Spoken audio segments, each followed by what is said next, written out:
so.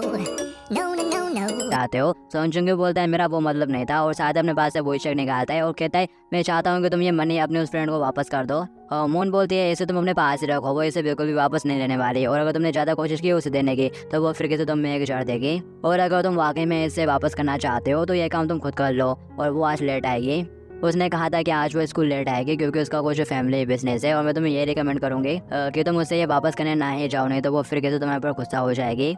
और वैसे क्या तुम वाकई में हमारे बॉक्सिंग क्लब को ज्वाइन नहीं करना चाहते? और मैं बता दूँ यह कंपलसरी है कि सभी लोगों को किसी न किसी एक्स्ट्रा करिकुलर एक्टिविटीज़ में पार्ट लेना होता है। सोंग जुंग बोलता है नहीं मेरे को स्पोर्ट में कोई भी एक्सपीरियंस नहीं है, मैं इसके बारे में सोचूंगा। जबकि वो मनी मन कह रहा होता है मैं स्पोर्ट जैसी चीज़ों पर अपना एनर्जी वेस्ट नहीं कर सकता, मेरे पास टाइम भी नहीं है, मैं बिल्कुल भी फ्री नहीं हूँ इन चीज़ों के लिए। मून बोलती है ठीक है वेल अगर तुम्हें कभी मदद की जरूरत पड़े तो तुम अपने इस बिग सिस्टर के पास चले आना, हो सका तो मैं तुम्हारी हेल्प जरूर करूँगी। जंग्यू बोलता है ठीक है और फिर वो क्लास में जाने लगता है और मून भी आगे बढ़ के कोने में पहुंच जाती है और कहती है शिट मेरा प्लान तो फेल हो गया, तुम तो बहुत ही ज़्यादा टफ ओपोनेंट हो सोंग जुंग्यू। और फिर हमें बताया जाता है कि असल में मून ने क्या प्लान करा था। स्टेप नंबर 1 पहले वो सोंग जुंग्यू को अपने बॉक्सिंग क्लब में शामिल करेगी और फिर वो उसे बॉक्सिंग सिखाते हुए उसके काफ़ी अच्छी दोस्त बन जाएगी, उसके साथ बहुत ज़्यादा फ्रेंडली हो जाएगी। और थर्ड स्टेप मून सबसे ज़्यादा ट्रस्टेड सीनियर बन जाएगी सोंग जुंग्यू के लिए इस पूरे स्कूल में। और फिर फोर्थ स्टेप वो गर्लहुड कैटेगरी में इस तरह से सबसे ज़्यादा हाईएस्ट स्कोर कर लेगी। डायरेक्टर भी उसको देख के कहेगा अरे ली मून यांग तुम्हें फुल मार्क्स। बट यहाँ पर अपनी मून तो पहले स्टेप में फेल हो गई तो वो काफ़ी अफसोस कर रही होती है यार और बोलती है सब कुछ बेकार हो गया लेकिन मेरे को कोई से पहले बॉयफ्रेंड बनाना है। और फिर साथ ही टिंडॉक होती है, इनके पीटी वाली क्लास का टाइम हो जाता है तो उन लोगों को चेंज करने की ज़रूरत है। तो सोंग जुंग की ड्रेस को देख के सोचा होता है कि मुझे चेंज करने के लिए रेस्टरूम में जाना होगा, वहाँ पर जाना चाहिए। और फिर साथ ही वो आजू बाजू देखता है, सारी लड़कियाँ तो चेंज करने में लगी हुई रहती हैं और ये देख के सोंग जुंग एकदम चौंक जाता है। और फिर लड़कियों का ध्यान सोंग जुंग की तरफ भी जाता है और वो कहने लगती है अरे हाँ अपना स्कूल तो अब कोएड हो चुका है ना, मैं तो भूल गई थी इस बारे में। दूसरी बोलती है सोंग जुंग काफ़ी ज़्यादा शर्मीला है इसलिए अपन को बाहर चलना चाहिए ताकि वो अच्छे से चेंज कर सके। और फिर साथ ही वो लड़कियां बाहर आ जाती हैं और बोलती हैं सोंग जुंग तुम्हारे पास पूरे 5 मिनट हैं और वहाँ से चले जाते हैं। उनके जाने के बाद सोंग जुंग अपना सर उठाता है और बोलता है ये लड़कियां तो बड़ी बेशरम है यार। और फिर इसके बाद दिखाया जाता है सोंग जुंग अपने कपड़े उतारता है, चड्डी में आ जाता है वो। और फिर तभी सोंग जुंग का ध्यान विंडो की तरफ जाता है, सारे के सारी लड़कियां उसे झांकने में लगी हुई रहती हैं और कह रही होते हैं ओ नाइस उसके पास कितनी नाइस बॉडी है। और कोई कह रहा होता है अरे जरा देखो उसने एलिफेंट वाली चड्डी पहनी है कितना क्यूट है, जबकि सोंग जुंग परेशान हो जाता है, कह रहा होता है प्लीज यार ऐसा मत करा करो तुम लोग यार, ऐसे हरकतें मत करो। और फिर इसके बाद सीन चला जाता है इनके पीटे क्लास की तरफ और टीचर सीटी बजाता है और बोलता है क्लब एक्टिविटीज शुरू होने तक हमारे पास सिर्फ पीछे में आज ज़्यादातर क्लासेस नहीं होने वाले, इसलिए जब तक तुम यहाँ पर एंजॉय कर सकते हो। और आज की हमारी एक्टिविटी होने वाली है डॉज बॉल और ज़रा संभल करना, तुम लोग किसी को हड़ मत कर देना। और क्या यहाँ पर कोई ऐसा है जैसे बीमार महसूस हो रहा है? तभी सोंग जुंग अपना हाथ उठा देता है, कह रहा होता है सर मेरा हल्का सा सर चकरा आ रहा है, मुझे लगता है कि मुझे थोड़ा आराम करना चाहिए। टीचर बोलता है ओ तुम तो हमारे स्कूल में सिर्फ एक ओनली मैन हो और तुम भी बीमार हो, जाओ सोंग जुंग साइड में जाकर बैठ जाओ और बाकी सब लोग शुरू करो। सोंग जुंग कह रहा होता है स्कूल के इन एक्टिविटीज़ के अंदर मैं अपनी एनर्जी बर्बाद नहीं कर सकता, मेरे को बस स्टडी के ऊपर फोकस करना है और अपनी एनर्जी को थोड़ा बचा के रखना है ताकि मैं स्कूल के बाद अपने पार्ट टाइम जॉब पर आसानी से काम कर सकूं। और शायद उसके पेट में गुड़गुड़ हो रही होती है, वो अपना पेट पकड़ लेता है और बोलता है आज सुबह तो मैंने ब्रेकफास्ट भी नहीं किया, मुझे काफ़ी भूख लगी है। और फिर इसके बाद हमें शोर डडल को दिखाया जाता है जो कि जुंग कोई देख रही होती है और उसके हाथ में किताब होती है कि लड़का कैसे पटाएं। डडल बोलती है सोंग जुंग आज तो मैं तुम्हें लेकर रहूँगी, मैंने सारी रात जाकर इसके बारे में रिसर्च करी है और आज मैं पक्का तुम्हें जीत लूँगी सोंग जुंग। और फिर डडल बहुत सारा सामान खींचते हुए ला रहे होते हैं, गिरगिर वाली आवाज़ आती है, सोंग जुंग का ध्यान उसकी तरफ जाता है और सोंग जुंग देखते उसे बहुत ज़्यादा चौंक जाता है, बोलता है अरे ये क्या है? दिखाते डडल बहुत सारे टायरों का पहाड़ खींचते हुए सोंग जुंग के करीब ही आ रही होती है और बोलती है ये है step number 1, younger male strong female के प्रति ज़्यादा अट्रैक्ट होते हैं तो उनको अपनी स्ट्रॉन्गनेस दिखाओ। तो यहाँ पर डडल बहुत सारे टायर खींचते हुए लेकर के आ रही होती है, तो यहाँ पर डडल बहुत सारे टायर खींचते हुए जा रही होती है और जुंग को देख के रुक जाती है और बोलती है स्टेप नंबर 2, ऐसा प्रेटेंड करो जैसे कि तुम उसके अंदर इंटरेस्टेड नहीं हो, थोड़ा रुको उसको ग्रीट करो थोड़े टाइम के लिए। तो डडल भी अपना हाथ उठाते हुए बोलती है ओ सोंग जुंग कैसे हो, क्या चल रहा है? और साथ ही वो जाने लगते हैं, कह रही होती है जैसे कि तुम देख पा रहे होगे कि मैं अभी थोड़ी लिटिल बिजी हूँ तो चलो बाद में मिलते हैं। और वो जाने का एक्टिंग करते हैं कि तभी वो अपना सब पकड़ लेती है और वहीं पे गिर जाती है, बोलती है ऐसा लगता है कि मेरा सर चकरा आ रहा है। और ये है थर्ड स्टेप, कभी कभी उन लोगों को टाइम टू टाइम अपनी वीकनेस भी दिखानी चाहिए। तो यहाँ पर डडल एक्टिंग करना शुरू कर देती है, बोलती है मेरे को बिल्कुल भी अच्छा नहीं लग रहा, मेरा सर चकरा आ रहा है। और साथ ही एकदम मासूमाना अंदाज में सोंग जुंग की तरफ देखते हुए बोलती है सोंग जुंग मेरे को बिल्कुल भी अच्छा फील नहीं हो रहा है, क्या तुम मेरी हेल्प कर सकते हो? कि तभी देखती है वो सोंग जुंग तो यहाँ से चला गया। रुका ही नहीं वो उसे देखने के लिए। और फिर इसके बाद हमें स्कूल के टेरेस का सीन दिखाया जाता है जहाँ पर सॉन्ग जुंग आ चुका रहता है और साइड पर देखते हुए बोलता है ओ यहाँ पर तो कोई भी नहीं है, अच्छा है। और वैसे ये स्कूल काफी अजीब है, इससे फर्क नहीं पड़ता कि मैं कहीं से भी चला जाऊँ। और साथ ही वो किनारे पे आके नीचे की तरफ झाँकने लगता है और बोलता है यहाँ पर मेरी स्कूल लाइफ काफी ज्यादा डिफिकल्ट चल रही है, आखिर मैं यहाँ पर 3 साल कैसे बिताऊंगा यार। हाँ, लेकिन शायद अगले साल कोई मेल स्टूडेंट यहाँ पर आ जाएगा और अगर ये स्कॉलरशिप के लिए नहीं होता तो मैं कब का इस स्कूल को छोड़ के चला जाता।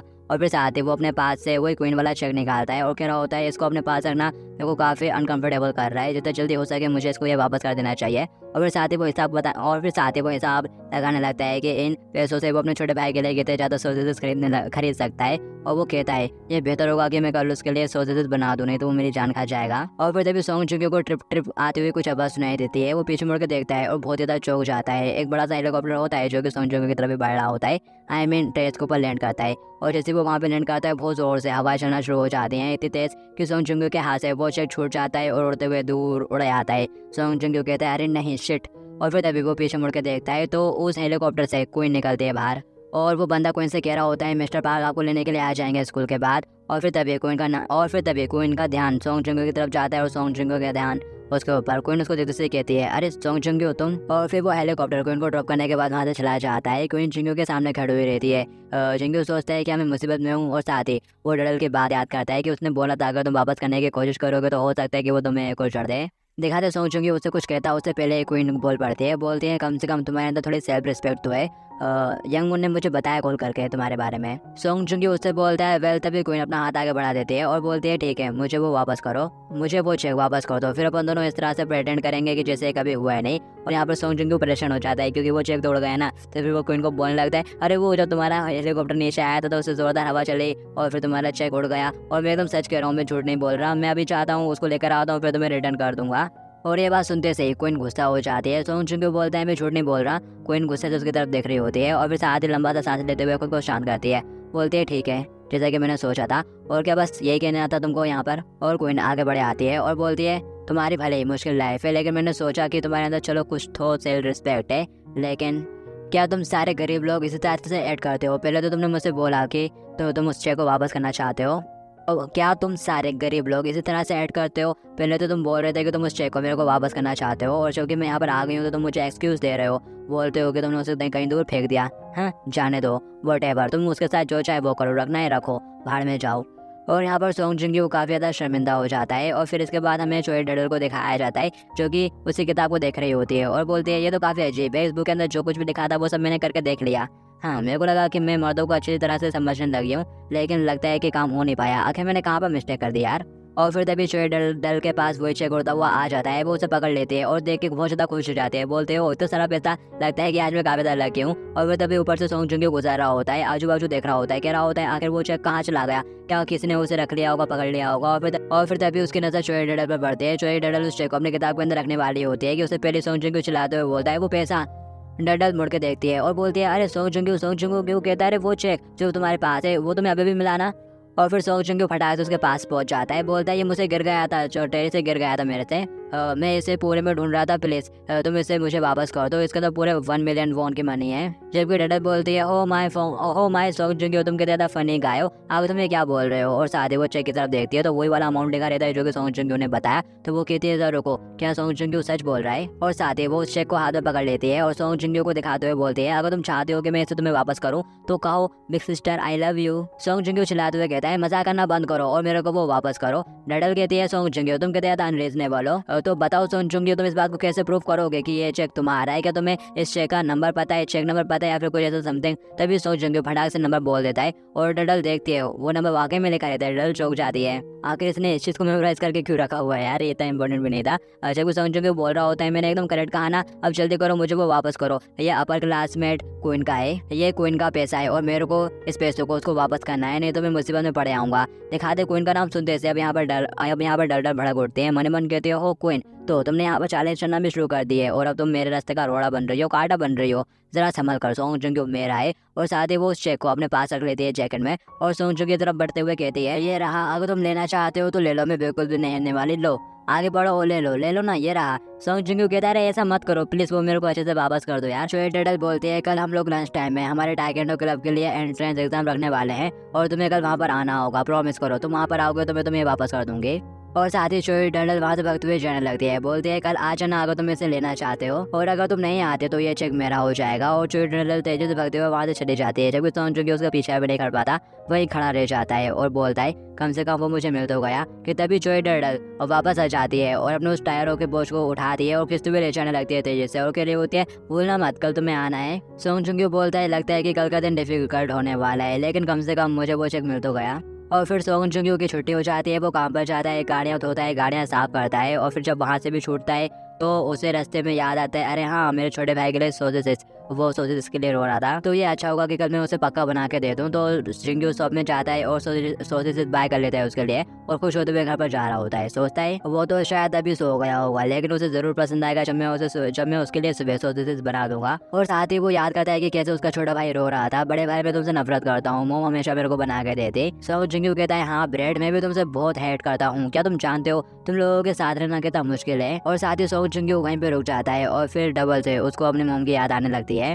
उसकी मोम बोल रही होती है उसके दोनों छोटे बहन भाइयों से तुम लोग क्या खाना चाहते हो, तो वो दोनों भी फटाक से अपने मोम की तरफ लपकते हैं। वो लड़की बोलती है मेरे को फ्रेश क्रीम केक खाना है, जबकि छोटा भाई बोल रहा होता है सोसेस, मुझे सोसेस चाहिए। मोम बोलती है ठीक है कि मैं कल तुम दोनों के लिए सब कुछ बनाऊंगी जो भी तुम चाहते हो, क्योंकि कल तुम्हारा बर्थडे जो है और मोम तुम्हारे लिए सब कुछ बनाएगी। और ये बात सुन के सॉन्ग जिंगू को याद आता है कि कैसे उसका भाई रोते हुए बोल रहा होता है ब्रदर मैं तुमसे नफरत करता हूँ, अगर मोम होती तो वो बना के देती, जबकि उसकी बहन उसको चुप करा रही हो। छोटी बहन बोलती है चुप हो जा, रोना बंद कर, क्या तुझे पता नहीं कि हमारा बड़ा भाई हमारा ख्याल रखने के लिए कितनी मेहनत करता है। सॉन्ग जिंगू ये सारी बातें याद करता है और फिर तेजी से भागते हुए घर की तरफ जाने लगता है। वो याद करता है कि उसके छोटे भाई ने उसे रोते हुए बोला था I am sorry big brother. Song Xingu कहता है स्टूपिड कहीं का, और साथ ही वो फटाक से घर पे पहुंचता है, दरवाजा खोल के देखता है तो उसके दोनों छोटे बहन भाई सो रहे होते हैं, और फिर उसकी नज़र साइड में रखे पेंटिंग के ऊपर पड़ती है। पहली पेंटिंग सोम की होती है, उसकी छोटी बहन की, उसके ऊपर लिखा होता है बिग ब्रदर तुम ऑसम हो, I love you. So Xingu उस पेंटिंग को देखता है और फिर साथ ही वो दूसरी पेंटिंग की तरफ देखता है जो कि उसके छोटे भाई की होती है, उसके ऊपर लिखा होता है I am sorry big brother, मुझे सुबह के लिए माफ करना, आई लव यू। दिखाते ही देखते से सॉन्ग जिंगू बहुत ज़्यादा इमोशनल हो जाता है और रोना शुरू कर देता है। और फिर इसके बाद हमें डायरेक्ट गर्ल सुबह का सीन दिखाया जाता है। स्कूल में टीचर सभी लोग उसे बोल रहे होते हैं अपने लंच टाइम को सभी लोग अच्छे से एंजॉय करो और भूलना मत तुम्हारे पास बस 3 हफ्ते हैं तुम्हारे लिए क्लब की एक्टिविटीज़ को चॉइस करने के लिए, और जैसा कि तुम सभी लोग जानते हो क्लब एक्टिविटी बहुत ज़्यादा इंपॉर्टेंट है तुम्हारे ग्रेड्स के लिए, इसलिए जरा समर को चॉइस करना। देखा तो सॉन्ग जिंगू को देखता है और कहने लगता है मन में आखिर यहाँ पर सभी कॉम्बैट क्लब क्यों है यार, मैं वाकई में स्पोर्ट नहीं करना चाहता। फिर तभी सॉन्ग जिंगू के पास 3 लड़कियों का ग्रुप आता है, उनमें से एक उसे पूछती है सॉन्ग जिंगू आगे तुम कौन सा क्लब ज्वाइन करने वाले हो, जो कि दूसरी पूछ रही होती है सॉन्ग जिंगू क्या ख्याल है तुम मेरे साथ जूडो क्लब ज्वाइन कर लो। सॉन्ग जिंगू बोलता है वेल मैं कोई स्पोर्ट्स नहीं खेलना चाहता और ना ही मेरे को ज़्यादा एक्सपीरियंस है इनमें। दिखा दिया सुनते से लड़की बोलने लगती है प्लीज अब इतना भी मत बनो, बता दो ना यार कौन सा चूज करोगे तुम। और वो बोल रही होती है आगे तुम जो सा भी चूज करोगे मैं भी वही चूज करूंगी, सॉन्ग जिंगू जहाँ पर जाएगा मैं भी वहीं जाऊंगी। और फिर दिखाया जाता है सॉन्ग जिंगू टाइकेंडो क्लब के सामने खड़ा होता है और डडल के बाद याद कर रहा होता है। डडल ने उसे कहा था अगर तुम कल नहीं आए तो ये मेरा हो जाएगा, तो सॉन्ग जिंगू टाइकेंडो क्लब के सामने खड़ा रहता है और सोच रहा होता है कि अंदर जाऊं या नहीं जाऊं, और साथ ही वो इमेजिन कर रहा होता है कि अगर वो अंदर गया तो उसके साथ क्या हो सकता है, और वो घबराया हुआ रहता है कि तभी उसे पीछे से कुछ आवाज आती है। वो मुड़ के देखता है तो एक लड़के ने यहाँ पर अपना सामान गिरा दिया होता है कुछ, वो संभालते हैं उसे और फिर वो आगे बढ़ना शुरू कर देती है और दूसरे सेकंड में डबल से गिरा देती है अपना सामान। सॉन्ग जिंगू उसकी तरफ देखता है और मन कहता है मैं नहीं जानता कि ये कौन है, लेकिन इसको देखने से लग रहा है कि ये भी मेरी तरह स्पोर्ट्स में एकदम बेकार होगी। और फिर तभी सॉन्ग जिंगू को साइड वाले क्लब से कुछ आवाजें आती हैं, वो देखता है ओके लगता है तो बॉक्सिंग क्लब है। फिर वो बाहर से थोड़ा अंदर की साइड झांकता है तो मून और क्वीन आपस में बॉक्सिंग मैच कर रहे होते हैं, फ्रेंडली वाला मैच होता है उनका, और यहाँ पर बाकी की लड़कियां इन दोनों को शेयर करने में लगी हुई रहती हैं, और यहाँ पर आधे से ज्यादा तो क्वीन के ही वोट दिख रहे हैं, आई लव यू क्वीन। दिखा दे। मून बोलती है मैंने कहा मैं इसे जाऊंगी, क्वीन बोलती है अरे ये तो मेरी लाइन है, और साथ ही मून क्वीन को अटैक कर देती है। क्वीन नीचे झुकते हुए उसके अटैक से बचते हुए उसके पास जाते हुए उसे पंच मारने के लिए, कि तभी घंटे बज जाती है तो क्वीन रुक जाती है। और फिर मून क्वीन का हाथों पकड़ते हुए सभी लोग से बोलते हैं तो यहाँ पर क्वीन ने तुम सभी के एंट्रेंस के लिए स्पार मैच कर, तो सभी लोग जोर जोर से ताने वाले जरा, और फिर सभी लोग ताने भी बचाते हैं। दिखाया जाता है मून उसे कह रही होती है आखिर तुम्हें क्या करने की कोशिश करी थी, मैंने बोला था ना कि अपन लोग वैसे यहाँ पे फ्रेंडली खेल रहे हैं। क्वीन बोलती है आगे तुम्हें क्या बोल रहे हो, मैं तो तुम्हारे ऊपर इसे ही जा रही थी। और बाहर जिंगू उन दोनों को देख रहा होता है और कहता है ओ अपर क्लासमेट तो वाकई में काफी अमेजिंग है, तो क्वीन बॉक्सिंग क्लब में है। और फिर तभी वो दूसरे बंदे भी यहाँ पर आ जाती है और देखना शुरू कर देती है और बोलती है नहीं वो बॉक्सिंग क्लब में नहीं है, क्वीन असल में एक एस क्लास है, तो इसलिए उसे किसी स्पेसिफिक क्लब में ज्वाइन होने की जरूरत नहीं है, वो जौन से चाहे उस क्लब में जा सकती है कभी भी अपनी मर्जी से। और वैसे हाँ, हमारे अपर क्लासमेट वाकई में बहुत ज़्यादा अमेजिंग है। देखा तो सॉन्ग जुंगी उसको देखते से बहुत ज़्यादा हैरान हो जाता है और उसमें माथे पीछे हट जाता है। वो कह रहा होता है अगर तुम हो कौन, यहाँ पर क्या कर रही हो। वो बोलते हैं आई एम सॉरी, मैं यहाँ पर तुमसे डायरेक्शन पूछने के लिए आई थी, लेकिन मैंने फिर तुम्हारे साथ फिर उनको देखना स्टार्ट कर दिया। और मैंने तो ये भी सुन के रखा है कि क्वीन यहीं पर प्रैक्टिस करती है। और हाँ, क्या तुमको पता है वुशो क्लब कहाँ पर है। सॉन्ग जुंगी बोलता है मैं यहाँ पर एक फ्रेश मैन हूँ, नया नया हूँ, तो मेरे को नहीं पता। वो लड़की बोलती है मैं वुशो क्लब को ढूंढ रही हूँ ताकि मैं उसमें ज्वाइन हो सकूँ। और क्या तुम किसी को जानते हो जो वुशो क्लब तक जाने का रास्ता जानता हो। सॉन्ग जुंगी बोलता है मैं यहाँ पर किसी को भी नहीं जानता। तभी डल अपने क्लब का दरवाजा खोलते हुए बाहर झाँकती है और उसे सॉन्ग जुंगी दिख जाता है। वो चिल्लाते हुए कहती है अरे सॉन्ग जुंगी तुम आ गए, और साथ ही जाके उसे पकड़ लेती है। और वो जुंगी उसे पूछने लगती है आखिरी लड़की है कौन, दिखाया जाता है। वो डल को झुक के ग्रीट करती है और बोल रही होती है हेलो मैं फर्स्ट ईयर से ली गोस्वेल हूँ। डल बोलती है हो क्या तुम भी यहाँ पर एंट्रेंस एग्जाम के लिए आई हो, कमोन कमोन अंदर आ जाओ। लेकिन वो कह रहे होते नहीं मैं तो यहाँ पर पूछी, पर डल उन दोनों को खींच के अंदर ले आती है। तो दिखाया जाता है अब सॉन्ग जुंगी और डल आमने सामने खड़े रहते हैं। डडल बोलती है ओके सॉन्ग जुंगी मैं स्पेशली तुम्हें ऐसा इंस्पायर करूंगी, तो कम ऑन आ जाओ। सॉन्ग जुंगी बोलता है मैं तो यहाँ पर पैसों के लिए आया हूँ। और वो लड़की बोलती है मेरे को तो वुशो क्लब जाना है। तभी डडल चिल्लाते हुए बोलते हैं तुम दोनों इडियट, तुमको क्या लगता है कि तुम अपनी मर्जी से कहीं पे भी जा सकते हो, कहीं पे भी। ये मेरा इलाका है, यहाँ के किंग मैं हूँ और यहाँ पर वही होगा जो मैं कहूँगी, तो चुपचाप तुम दोनों को एंट्रेंस एग्जाम देना पड़ेगा। डडल की बात सुनने के बाद सॉन्ग जुंगी चिल्लाते हुए कहता है आगे तुम्हारा ऐसा क्या मतलब है, मैं बस यहाँ पर अपने पैसों के लिए आया हूँ, मेरा पैसा मुझे वापस करोगे। तभी डडल अपनी लात को उसके सिर के काफी तक करीब ले आती है, वो भी बहुत ज्यादा तेजी के साथ, इससे पहले कि जुंगी कुछ रेड कर पाता, और बोलती है कि अगर तुम उन पैसों को वापस चाहते हो तो मेरे साथ स्पार करो, कम ऑन आ जाओ। सॉन्ग जुंगी बोलता है आखिर यहाँ पे हो क्या रहा है, कि तुम सीरियस हो, सीरियसली आखिर किसने कहा कि मैं यहाँ पर क्लब को ज्वाइन करने के लिए आया हूँ। और साथ ही वो डडल को थोड़ा ऐसे मारता है, फिर टच करता है, वो बोल रहा होता है मजाक करना बंद करो और मेरे को वो मेरा चेक वापस करो। दिखाया जाता है वो हल्का सा टच करता है, इतने में डडल नाटक करना शुरू कर देते हैं। वहीं पे बैठे आती है और बोलते हो नो मैं क्या करूँ, सॉन्ग जुंगी ने तो मुझे धक्का देकर डाउन कर दिया। ठीक है सॉन्ग जुंगी तुमको एक्सेप्ट किया जाता है। ये सुनते ही सॉन्ग जुंगी परेशान हो जाता है, जबकि डडल के क्लब वाले सेलिब्रेट करना शुरू कर देते हैं और यहाँ तक उन्होंने बोर्ड में निकाल दिए होते हैं चिंग्यू लव डडल। और साथ ही डडल सॉन्ग जुंगी से चिपक जाती है। सॉन्ग जुंगी बोल रहा होता है मेरे को जाने दो, और वो लड़की पीछे से कह रही होती है अरे भूषे क्लब कहाँ पर है, मेरे को वहाँ पर जाना है और मेरा एंट्रेंस एग्जाम देना है। डडल की नजर उसके ऊपर पड़ती है, वो कहती है अरे हाँ मैं तो तुमको भूल ही गई थी और आज मैं काफी ज्यादा अच्छे मूड में हूँ, तो आओ मैं तुम्हारे साथ स्पार करूंगी। लेगो शेल बोलती है लेकिन मेरे को तो भूषे क्लब ज्वाइन करना है। डडल बोलते है क्या भूषे क्लब आकर तुम वहाँ पर जाकर क्या करोगे उनको ज्वाइन करके, इससे अच्छा तो तुमको टाइकेंडो क्लब ज्वाइन करना चाहिए। और हाँ मैं बता दूँ ये एंट्रेंस एग्जाम पास करने तक आसान नहीं होने वाला है, लेकिन अगर तुमने मेरे को एक भी हिट मारने में मैनेज रही तो मैं तुमको भी ज्वाइन करवा दूंगा अपने टाइकेंडो क्लब में, ज्वाइन कर लूंगी तुमको भी, तुम भी हमारी मेंबर बन जाओगी। जबकि लीगो सेल बोलते नहीं नहीं मेरे को टाइकेंडो क्लब ज्वाइन नहीं करना। और शायद उसके दिमाग में एक आइडिया आता है, वो बोलती है ठीक है अगर तुम वुशो का यूज़ करने दोगी मेरे को तो मैं तुम्हारे साथ इंस्पायर करूंगी, और अगर मैं जीत जाती हूँ तो क्या तुम मेरे को रास्ता बताओगी वुशो क्लब तक जाने का। डडल हंसते हुए बोलते हैं ठीक है मेरे को लगता है कि मैं तुम्हारा माइंड चेंज नहीं कर सकती। वो बोलती है आपका शुक्रिया डडल जी, ठीक है मैं अब आपसे के साथ इंस्पायर करूंगी, जरा मैं तैयार हो जाऊँ। और फिर साथ वो अपना बॉक्स खोलती है, सॉरी रखती है, और फिर उसको खोलती है। डडल भी देख रही होती है, वो उस बॉक्स में से एक बड़ी सी तलवार निकाल के डडल के सामने कर देती है और बोलती है ठीक है अब आ जाओ। सॉन्ग जुंगी ये देख के चौंक जाता है और साथ ही हमारी डडल भी हैरान रह जाती है, ये क्या हो गया। ली गोस्वेल डडल के सामने तलवार करके खड़ी हुई रहती है। डडल काफी हैरान होती है इस बात से, वो कहने लगती है आगे तुम्हारे दिमाग में चल क्या रहा है, तुम यहाँ पे क्या कर रही हो, क्या तुम एक जोड़ के साथ स्पार करोगी। सोहेल बोलती है अरे हाँ माफ करना मैं तुमको बताना भूल गई, ये असल में नकली तलवार है, जरा देखो इसका एज कितना डल है और चिंता मत करो इससे तुम कटोगे नहीं। डडल बोलती है तुम यहाँ पर तलवार का यूज नहीं कर सकते, यहाँ तक कि वाइल्ड लेक में भी वेपन का यूज करना मना है और वेपन वाले मैचेस अलग से सेपरेट किए जाते हैं और यहाँ पर कोई मजाक नहीं हो रहा है। लीगो सेल बोलती है ठीक है तो फिर मैं क्या इसके साथ कर सकती हूँ। डडल गुस्सा होते करते हुए बोलते हैं नहीं ये भी अलाउड नहीं है। ये सुनते से लीगो सेल डंडा फेंक देती है और स्टैंड में आके खड़े हो जाते हैं अपने फाइटिंग वाले, और बोलती है तो क्या मेरे को यहाँ पर खाली हाथ फाइट करनी पड़ेगी, ठीक है मैं तैयार हूँ। लीगो सेल के इस बिहेवियर से डडल गुस्सा हो जाती है और बोलती है यू लिटिल ब्रेड, तेरे को क्या लगता है कि मेरे को बेवकूफ हूँ, अब तो यहाँ पर रूट बनना भी स्टार्ट हो गई है। हाँ कि तभी कोई बाहर से इन लोगों को देख लेता है और फटाक से दरवाजा खोलते हुए आवाज देता है लीगो सेल मैंने तुमको ढूंढ ही लिया, आगे तुम यहाँ पर क्या कर रही हो, मैं तुम्हारा वहाँ वुशो क्लब में इंतजार करेंगे कि तुम आओगी टेस्ट दोगी, लेकिन तुम यहाँ टाइकेंडो क्लब में हो, आखिर यहाँ पर क्या कर रही हो, जल्दी करो। वो बोलती है बिग सिस असल में मैं यहाँ पर बस रास्ता पूछने के लिए आए थे क्योंकि मेरे को रास्ता नहीं पता था। उसकी मिसेस फटाक से पकड़ लेती है और बोलती है एक्सक्यूज देना बंद करो चलो मेरे साथ, जबकि वो कह रही होती है नहीं नहीं ये कोई एक्सक्यूज नहीं है, मैं वाकई में रास्ता नहीं जानती थी। उसकी बिग सिस डडल से बोलती है एक्सक्यूज मी मैं इस गर्ल को लेकर जा रही हूँ। चोई डडल कहती है तुम तो काफी लकी हो कि तुम्हारी सिस्टर यहाँ पर आ गई और तुम बच गई, अगर तुम 10 सेकंड बाद आती तो फिर तुम्हें इसे स्टेशन पे लेकर जाना पड़ता। ये बात सुनते ही उसकी बिग सिस कहती है नहीं चोई डडल असल में यहाँ पर तुम वो पर्सन हो जो बच गई, और साथ ही वो चली जाती है सोहेल को लेकर क्लब से। चोई डडल कह रही होती है क्या कहा उसने, वो साथ ही मुड़ के सॉन्ग जुंगी की तरफ देखती है और बोलती है वो लोग तो बिल्कुल भी फनी नहीं है, क्यों सही कहा ना सॉन्ग जुंगी, चलो अब लोग साथ में मिलकर ट्रेनिंग करेंगे। तभी वो सॉन्ग जुंगी को देखती है, सॉन्ग जुंगी तो वहाँ से गायब हो चुका रहता है, होती नहीं यहाँ पर, और फिर उसे याद आता है अरे हाँ जब मैं उन लोगों के साथ उलझी हुई थी, तब उसने पैसे उठाए और वो यहाँ से कट गया।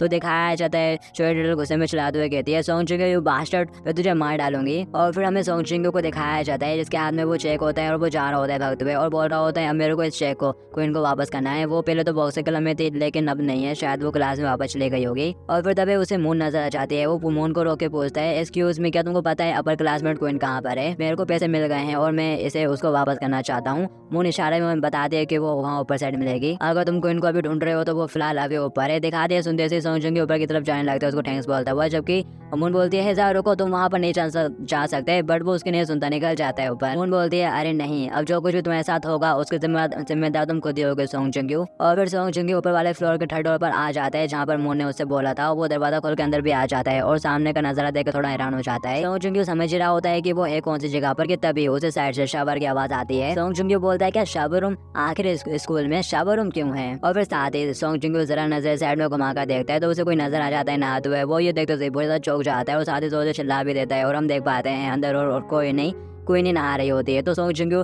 एकदम चौंक जाता है, घबरा जाता है और एकदम दीवार से जाके चिपक जाता है पीछे साइड के। और क्वीन भी आवाज सुन लेती है जिसके बाहर कोई है, तो वो आवाज देके पूछती है मून क्या तुम अभी भी यहाँ पर हो? सोंग चिंगू घबरा जाता है, कह रहा होता है मेरे को जल्दी से यहाँ से निकलना पड़ेगा, इससे पहले कि इसे पता चले। और वो फटाक से बाहर का दरवाजा खोल के देखता है तो पे यहाँ पे बहुत सारी लड़कियाँ होती है फ्लोर के ऊपर। तो सोंग चिंगू बाहर नहीं निकल सकता, नहीं तो पिट जाएगा। तो वो अंदर ही रहने का फैसला करता है। बट अब क्वीन में दरवाजा खोलते हुए बाहर आ रही होती है और आवाज दे के पूछ रही होती है आखिर कौन है यहाँ पर, और साथ ही दरवाजा खोलते हुए निकल रही होती है बाहर। और सोंग चिंगू यहाँ पे पूरी तरह से घबरा जाता है, उसकी अलग में आ जाती है। क्वीन दरवाजा खोल के बाहर आती है तो उसे कोई भी नजर नहीं आता। वो कहती है क्या मैंने कुछ गलत समझ लिया था, मेरे को लगा कि कोई यहाँ पर है। और हम देख पाते हैं सोंग चिंगू भी यहाँ पे किसी शावर रूम में घुस गया होता है। सोंग चिंगू सोचता है मैं तो बहुत बड़ी मुसीबत में फंस गया यार, मैंने तो कभी ऐसा सोच ही नहीं था कि इस स्कूल में इस तरह का शावर रूम हो सकता है। दिखाते क्वीन बाल सुखाने में लगी हुई रहती है हेयर ड्रायर से और सोंग चिंगू छुप के बैठा हुआ रहता है। कह रहा होता है लगता है कि मेरे को उसके जनता का वेट करना पड़ेगा। और साथ ही अपने पास से चेक निकालता है और बोलता है मैं तो बस उसको मनी वापस करना चाहता था। और फिर इसके बाद सीन डायरेक्टर की तरफ शिफ्ट हो जाता है जो कि कह रहा होता है ठीक है अब लोग अपने नेक्स्ट एजेंडा के बारे में बात करते हैं, मेल शावर रूम के बारे में। क्या आप लोगों ने इस पे पहले डिस्कशन नहीं कर लिया था? प्रिंसिपल कहते हैं हाँ कर तो लिया था, लेकिन उस समय अपन को पता नहीं था कि कितने बॉयज हमारे स्कूल को ज्वाइन करने वाले हैं। और जैसा कि अब आप लोग जानते हैं कि बस एक ही मेल स्टूडेंट है इस साल हमारे पास। और वो तीसरा बंदा कहता है ऑफकोर्स ये नेसेसरी है कि हम एक लोकर रूम के लिए फंड रेज करें, लेकिन हमारे पास बस एक ही मेल स्टूडेंट है। डायरेक्टर बोलता है अपन को अगले हिसाब से प्रिपरेशन करनी चाहिए, अगले साल और भी ज्यादा बॉयज आने वाले हैं और हमें कम से कम सोंग चिंगू के लिए भी एक सावर प्लेस बना लेना चाहिए, तो इसकी भी तैयारी कर लो। प्रिंसिपल कहता है हाँ सर। और साथ ही वो मजाक में बोल रहा होता है कहीं ऐसा ना हो जाए कि एक्सीडेंटली सोंग चिंगू लड़कियों के बाथरूम में घुस जाए। वैसे सोंग चिंगू ऐसा नहीं है कि वो कभी लड़कियों के बाथरूम में भी जाएगा। और साथ ही प्रिंसिपल ऐसा करने को हंसने लगता है। डायरेक्टर भी उसके आमे मिलाता है, बोलता है हाँ मेरे को भी ऐसे लगता है। और वो लोग इस बात लेके हंसना शुरू कर देते हैं। और फिर इसके बाद हमें सोंग चिंगू को दिखाया जाता है जो कि अभी भी शावर रूम में फंसा हुआ है और वो मन ही मन कह रहा होता है आखिर मैं यहाँ पर कर क्या रहा हूँ। और साथ ही एक लंबा सा सांस लेते हुए बोलता है आजकल मेरे साथ कुछ भी अच्छा नहीं हो रहा यार। और साथ ही अपना सर हल्का सा ऊपर की तरफ उठाता है तो शावर चालू हो जाता है। सोंग चिंगू फटाक से शावर बंद करता है और बोलता है हो ये बहुत ज्यादा क्लोज था कि तभी दरवाजा खुलने की आवाज आती है। क्वीन यहाँ पर दरवाजा खोल देती है और सोंग चिंगू पकड़ा जाता है। क्वीन को देख के सोंग चिंगू के चेहरे का रंग उड़ जाता है और क्वीन भी आगे से काफी गुस्से वाले लोग में देख रही होती है उसे। सोंग चिंगू बहुत बुरी तरह से घबराया हुआ रहता है क्योंकि क्वीन उसके सामने खड़ी रहती है और गुस्से के साथ उसी की तरफ देख रही होती है। बोलती है सोंग चिंगू फटाक से अपने पास से वही चेक निकाल के सामने गया था और कह रहा होता है मैं तो बस यहाँ पर चेक वापस करने के लिए आया था और मेरे को नहीं पता था कि ये जगह एक शावर रूम है। पर क्वीन बिल्कुल भी एक्सक्यूज सुनने को तैयार नहीं और यहाँ पर वो सोंग चिंगू की हड्डियां तोड़ते इससे पहले ही कोई आ जाता है चिल्लाते हुए कह रहा होता है क्वीन कहाँ पर हो तुम। और साथ ही वो लोग दरवाजा खोलते हुए यहीं पर आ जाते हैं और एक माहिशन होती है और उसको देखते से कहती है तो तुम यहाँ पर हो आखिर इस तरह से क्या कर रही हो, क्या टावर में फिल्म शूट कर रही हो? मैं यहाँ पर तुमको हेलो कहने के लिए आई थी और मैं बता दूं हमारा स्कूल लेजर वाइल्ड लेक में रजिस्टर कर रहा है। क्वीन उसकी तरफ देखते हैं और बोलते हैं कि हाय शेन तुम हॉस्पिटल से जल्दी डिस्चार्ज हो गई जितना मैंने सोचा था, लगता है कि मैं तुम्हारे ऊपर कुछ ज्यादा ही इजी चली गई। ये सुनते से कि माहिशन गुस्सा हो जाती है और चिल्लाते हुए बोलती है क्या कहा तूने? ऐसा मत सोच के तुम मुझसे बेटर है क्योंकि बस तूने एक बार मेरे को हरा लिया। हमारा स्कूल लेजर वाइल्ड लेक में है और इस बार मैं तुमको बहुत अच्छा सबक सिखाऊंगी। क्वीन बोलती है हाँ हर कोई रजिस्टर करता है वॉटेबल, लेकिन तुम्हारा बिल्कुल भी चांस नहीं है कि तुम फाइनल तक जा सको। कि माहिशन गुस्सा करते हुए बोलती है क्या कहा तूने? क्वीन बोलती है वैसे मैं तुमको बता दूं तुम इस जगह पे खड़े होने के लायक नहीं हो, यहाँ से दफा हो जाओ। ये एरिया ए क्लास और एस क्लास के स्टूडेंट्स के लिए है सिर्फ,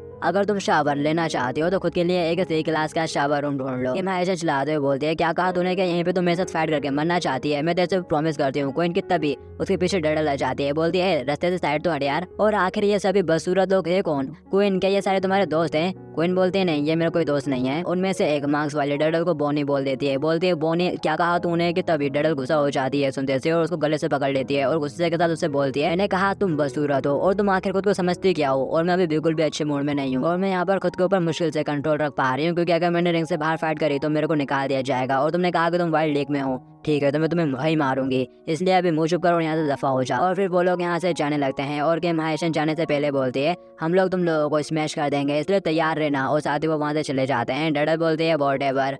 क्वीन, के तुम्हारे सारे दोस्त इसी तरह के हैं? क्वीन बोलती है, मैंने कहा ना वो मेरा दोस्त नहीं है। डडल बोलती है, वैसे आखिर वो सोंग जिंग्यू कहाँ पर है? और सोंग जिंग्यू बैठा हुआ एक कोने में रो रहा होता है और मन ही मन कहता है, मैंने इस वाइल्ड डे के बारे में बहुत सुन लिया यार, आखिर ये वाइल्ड डे है क्या? और फिर डडल भी नहा के बाहर आ जाती है और बोलती है, आखिर सोंग जिंग्यू का बच्चा कहाँ पर होगा? और फिर इसके बाद हमें दिखाया जाता है, बताया जाता है कि वाइल्ड डे आखिर है क्या चीज़। ये एक स्पेशल स्टेज है कॉम्बैट के लिए स्कूल के अंदर। बस एक फिजिकल ट्रेनिंग फैसिलिटी नहीं है, बल्कि ये एक रिंग है जहाँ पर रियल फाइटिंग होती है, एकदम रियल फाइटिंग चैंपियनशिप के लिए। और ये जो वाइल्ड लीग है ये लोगों में बहुत ज़्यादा पॉपुलर है। बहुत सारे ऐसे केबल चैनल हैं जो कि वाइल्ड लीग के मैचेस को ब्रॉडकास्ट करते हैं और उनकी व्यूअर रेटिंग में बहुत ज़्यादा हाई जाती है हर सीजन में। और साथ ही ये इंटरनेट पर भी अवेलेबल होता है, वहाँ से भी तुम देख सकते हो, दुनिया के किसी भी कोने से तुम इसको देख सकते हो। इसलिए वर्ल्ड वाइड बहुत ज़्यादा पॉपुलर है, लगभग इसे पूरा वर्ल्ड ही देखता है। वाइल्ड लीग के अंदर जो प्लेयर्स फेमस हो जाता है वो एकदम सेलिब्रिटी जैसा हो जाता है। और आखिर ऐसा क्या रीजन है कि दुनिया में वाइल्ड लीग इतना पॉपुलर है? जवाब सिंपल है, क्योंकि वाइल्ड लीग पूरी दुनिया में बस एक ऐसी जगह है जहाँ पर टीनेजर लड़कियां आपस में डेडली बैटल करती हैं। और ये सारी इन्फॉर्मेशन सोंग जिंग्यू नेट पर देख रहा होता है और वो बड़ी मुश्किल से साबर रूम से बाहर निकल के यहाँ पर आ पाया है और वो वाइल्ड लीग के बारे में देख रहा होता है। और वो कहता है, ओ ये वाइल्ड लीग तो काफी ज्यादा स्कैरी है। और साथ ही वो देखता है कि वाइल्ड लीग की 2 साल से कंटिन्यू चैंपियन तो क्वीन है और मैं अभी क्वीन की रॉन्ग साइड पर हूँ, तो वो तो मेरे को पैसिफिक ओशन में फेंकवा देगी हेलीकॉप्टर से पकड़ के। सोंग जिंग्यू काफी तक परेशान हो जाता है ये सब सोच के। और फिर तभी यहाँ पर एक स्पेशल अनाउंसमेंट होती है कि क्वीन अपने अपोनेंट को चूज करने वाली है। और जो लोग भी इस अनाउंसमेंट को सुन रहे हैं वो इमीडिएटली मैन हॉल की तरफ आ जाए। और यहाँ पर स्पेशली सोंग जिंग्यू का नाम भी लिया जाता है, कह रहा होता है, और हाँ फ्रेशमैन सोंग जिंग्यू तुमको भी यहाँ पर आना है मैन हॉल में, प्लीज जल्दी से आ जाओ। और सोंग जिंग्यू खुद का नाम सुनकर काफी हैरान हो जाता है, कहता है आगे मेरा नाम क्यों लिया जा रहा है? और साथ ही वो भगते हुए तेज से जा रहा होता है और सोचता है मैं तो काफी बड़ी मुसीबत में हूँ। जब वो नहा रही थी मैं शावर रूम में घुस गया और मैंने अभी तक उसके पैसे भी नहीं लौटाए। जब मैं उससे मिलूंगा मेरे को उसे क्या कहना चाहिए? और फिर सोंग जिंग्यू भी वहाँ पर पहुंच जाता है। अनाउंसर कह रही होती है, तो सभी लोग यहाँ पर आ चुके हैं, क्वीन यहाँ पर अपना अपोनेंट पिकअप करने वाली है।